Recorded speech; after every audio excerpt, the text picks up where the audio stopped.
Hi there. My name is Ryan Schneider. I'm Insomniac Games Marketing Director. Captain James is a character we created in honor of James Westbrook, a boy in Oklahoma who was paralyzed in a car accident. In early 2007, his family was featured on a popular US TV show called Extreme Makeover Home Edition, where the Westbrooks' home was completely rebuilt and each family member received a special room to commemorate their hobbies or lifestyle. James loves video games and wants to design them when he grows up. So we wanted to help James get started on his dream. Because of the show's format, we had to concept, model, rig, animate, and program Captain James within 1 week. It was well worth the effort, and we hope you enjoy blasting away with him.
He's got one of them magnet launchers!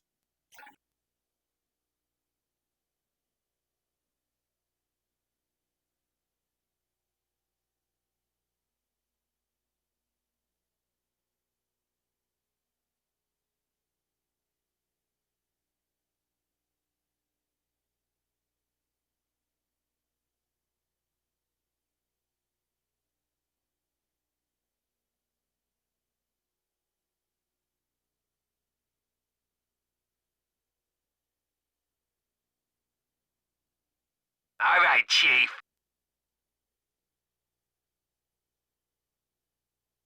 Hi, my name's Moo, like the sound a cow makes. I'm the lead gameplay programmer on Ratchet Clank Future Tools of Destruction. I was one of the few people lucky enough to work on the project from the very beginning. With so little experience, though, leading the gameplay team in the process of bringing Ratchet Clank Future to the PS3 was pretty intimidating, but it turned out to be an absolutely amazing experience. The best thing about pre-production is that the sky's the limit. Nothing is out of bounds, anything is possible. The worst thing about pre-production is that the sky's the limit, nothing is out of bounds, anything is possible.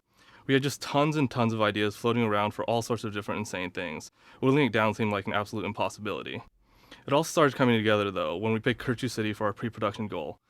It was just such a cool level with so much different stuff for everyone that, everyone had something to sink their teeth into. It finally gave us the focus that we'd been looking for the whole time. My favorite part of the level is the boss fight. I love boss fights, and because we had time in pre-production, we did what we could to make the boss fight as over the top as possible. With a chase sequence build up, gravity changing grind rail, final upside down arena battle against a 20-meter tractor beast, this definitely turned out to be a fight that was worth the effort. And the boss fight is only one segment of the level. We also threw in Kirchu, pirates, barge rides, exploding mortars, and all sorts of other stuff. I guess that's probably why Kirchu City is the last level that's out of memory right now. Hopefully we'll be getting that in shape in the next couple of days, and I hope you enjoy it.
Leech bombs, new in stock, 100%.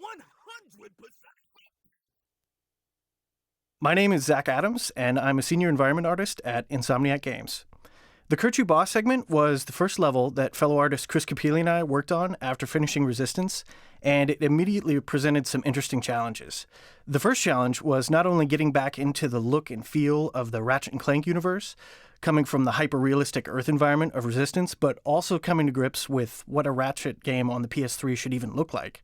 Jacinda Chu, Tom Barlow, and Nathaniel Bell were the artists on the pre-production team, and they created the bulk of Kirchu City, so we had a lot of great textures and geometry to start with and to use as reference.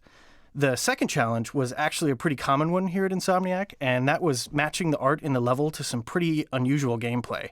In this case, it was making the level look as good upside down as it does right side up.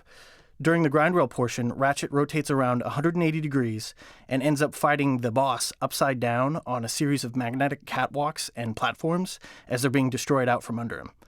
It took a fair amount of trial and error and fine-tuning with the designers and programmers, but I think the end result is a great example of the unusual gameplay that really defines a Ratchet & Clank game.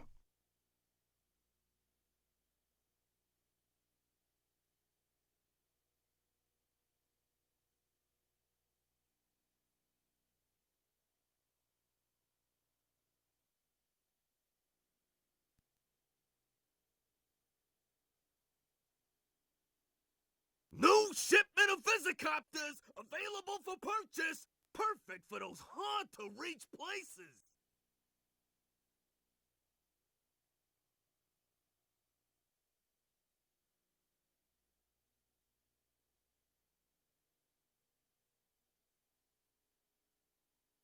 We're running a special on Groovatrons.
Hi, I'm Darren, and I'm the lead environment concept artist on Ratchet & Clank Future.